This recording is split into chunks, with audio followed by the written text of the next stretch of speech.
Good morning, everyone. My third or fourth early morning talk.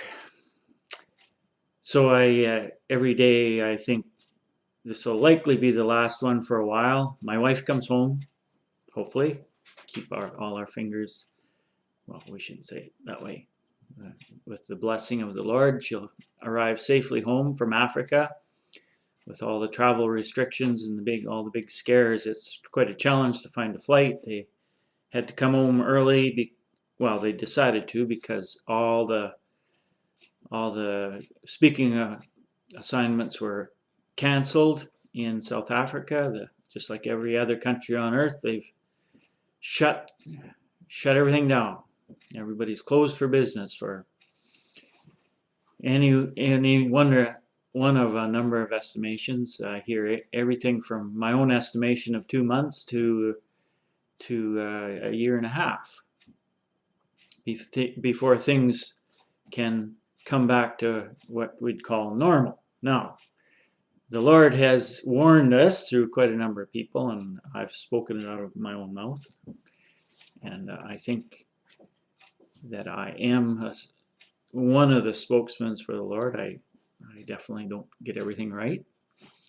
But the warning is that things will never get back to what we think of as normal, and that whatever preparations we've made to this point, the window for more preparations is closing quickly.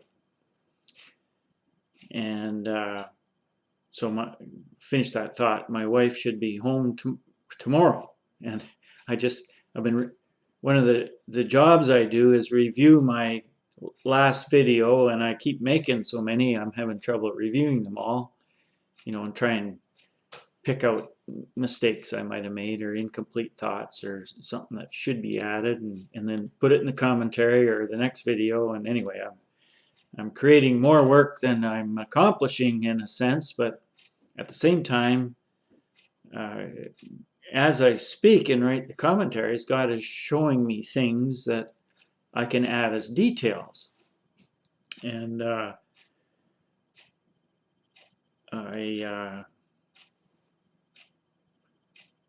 guess I better finish that. I finished that thought. Pat's going to be home tomorrow. So I was reminded, I was watching whichever video it was about 3 back, and I'm talking about all the signs about the moon and finding the Sabbaths. And I reminded myself by watching my own video that I'm supposed to watch for the moon coming up here this morning. It's Monday morning at 5:30, and an hour from the sunrise will be about half an hour from now, somewhere in that neighborhood.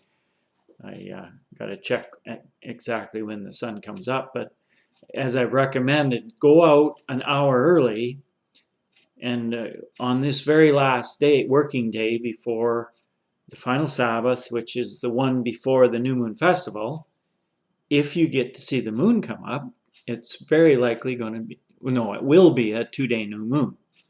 And as I've explained, it's going to look a little different as you get closer and closer to the equator. I'm a long ways from the equator. I'm just north of the 49th parallel. And I'm just going to add this. I had a long time ago shared this on an old video, but the Lord woke me up one night, right in the middle of the night. It's not like I was thinking about anything in particular or dreaming. I was asleep. And I felt He just woke me up and said, Neil, it's not a coincidence that you're on the 49th parallel.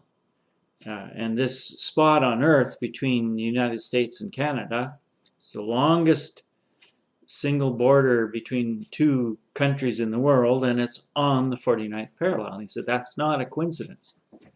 And as I explained in Zechariah 6:1-8, God is talking about the perspective is from that border, that He sees these 4-colored horses pulling chariots going either north or south. And that He said in verse 8 of Zechariah 6, He says, the things that happened in this country of the north, and in fact, the northwest, gave my spirit rest. And then on top of all those things, when Enoch was describing the proportions of the day and night, the only place it matches on earth is the 49th parallel. Anyway, there was a lot of cool stuff that it's like God was saying, I picked you, Neil, and whoever else would listen to me, of course. And I'm only one guy in this world of 8 billion people almost. So there's another 7,000, I keep saying, somewhere on this earth. But this is what the Lord showed me. This is my story, my testimony. Anyway, I wasn't going to share all that, but it is pretty cool, all the little bits and pieces God has, given to me as pieces to the puzzle. And then I get to share it with whoever will listen. There's a few people out there. So anyway, I'm supposed to, in a half an hour from now, I'm supposed to be outside watching if the moon will come up, and there'll be a tiny crescent. It's the very last one we'll see in this moon cycle. And if we do see it, we know we're going to have a 2-day new moon. And then so we'll have a Sabbath day followed by 2 days of new moon. So we get a 3-day weekend. See, it was God that invented the long weekend, not human governments. Come on. And like I've often joked, people say, well, what do you do on the New Moon Festival? And I said, I don't know, go buy some beer and go to the beach. I mean, kick back, relax, and, take time to be with the Lord. And don't drive drunk, add that in. Just chill with the Lord, hang with some people, and talk about the Lord, like Malachi 3:16-18. Get some more documents written in heaven about you. You're not going to get to read them for all eternity. And says, hey, I remember this. I was hanging with you, Joe, on the beach, and in Fort Capel, and at Echo Beach. Remember that song? Quite a number of years ago. Going to Echo Beach. Anyway, it was kind of a hit in the popular music, and we have our own Echo Beach here, about 50 miles from here. Very popular. Anyway, you don't work on the New Moon Festival. You don't work on the Sabbath day, and God has set them apart. And you would want to talk about what they represent in the plan of God. They're all specific parts to His complete plan. And the New Moon Festival looks forward to the eternal time of the kingdom.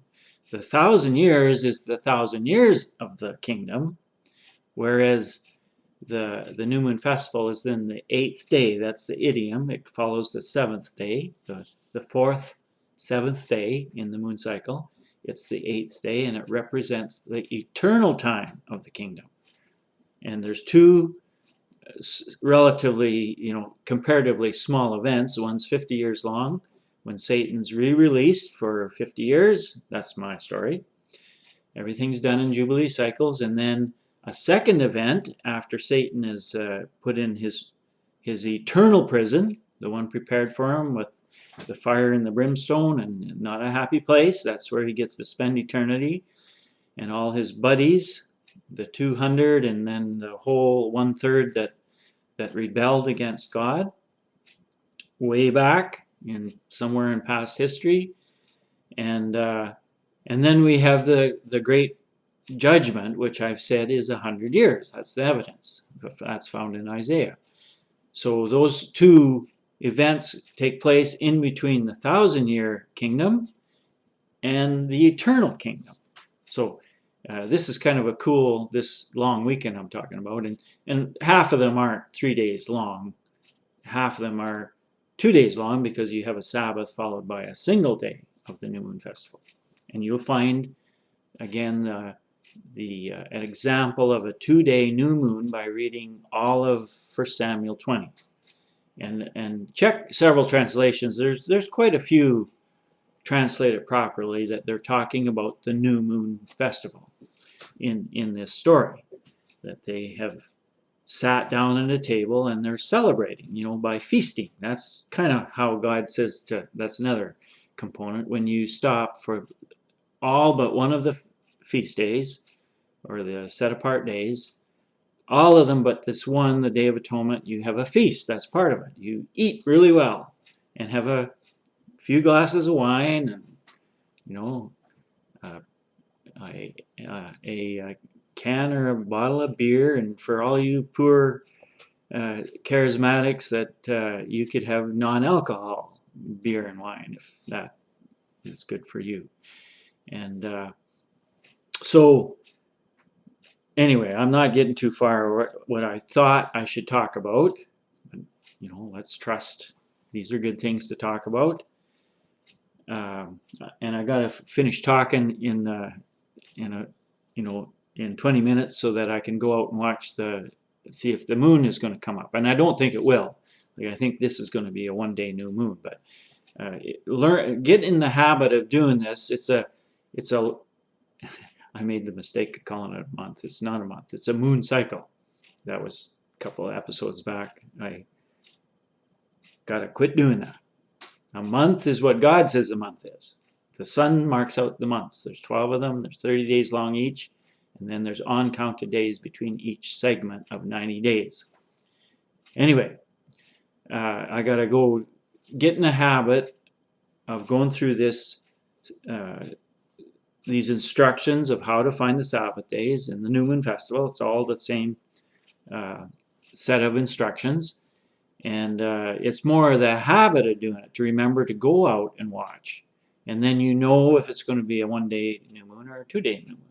And it also has to be clear. I mean, that's another challenge. And in my spot on Earth, there's a pretty high percentage of mornings and days that are cloudy, and then you don't get to see it. But you can ask the Lord to clear the sky for you. That is something that's happened to me lots of times. Anyway, enough of that. This is good that I've taken a month now and walked you through all 4 Sabbaths and watching for them and how to see what are the signs for them, and then prepare for the New Moon Festival, which follows the 4th Sabbath in the moon cycle. So that's good. I've walked you through that, and that's the window. God wants us to walk through this. We'll call it a door, not a window. He wants us to walk through this door into the rest of the appointed times. They all mean something extremely important, and the most important one is the 7-week count between the Feast of First Fruits and the Feast of Weeks. And that's the Great Tribulation. And we've already started it.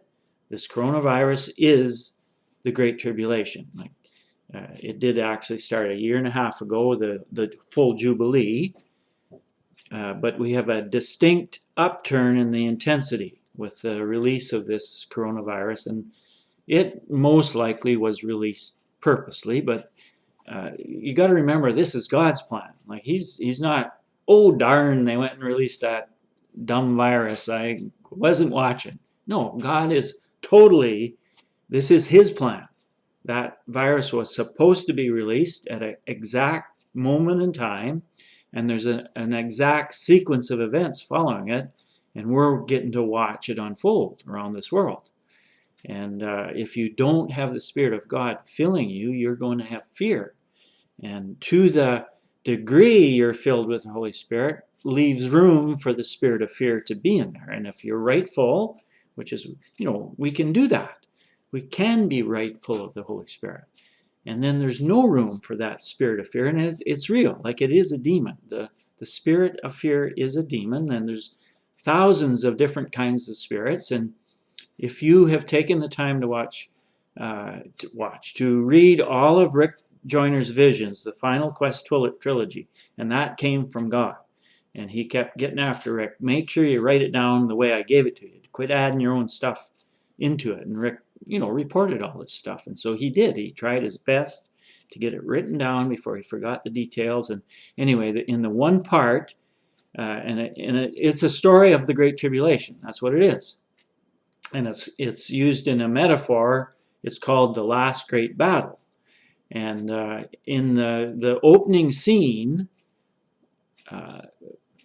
most of the believers were in the enemy's camp and they were being controlled by demons. So that's the reality of our situation. And we call it the Laodicean church. I have to pause. This is my wife. Now, how do I pause it here?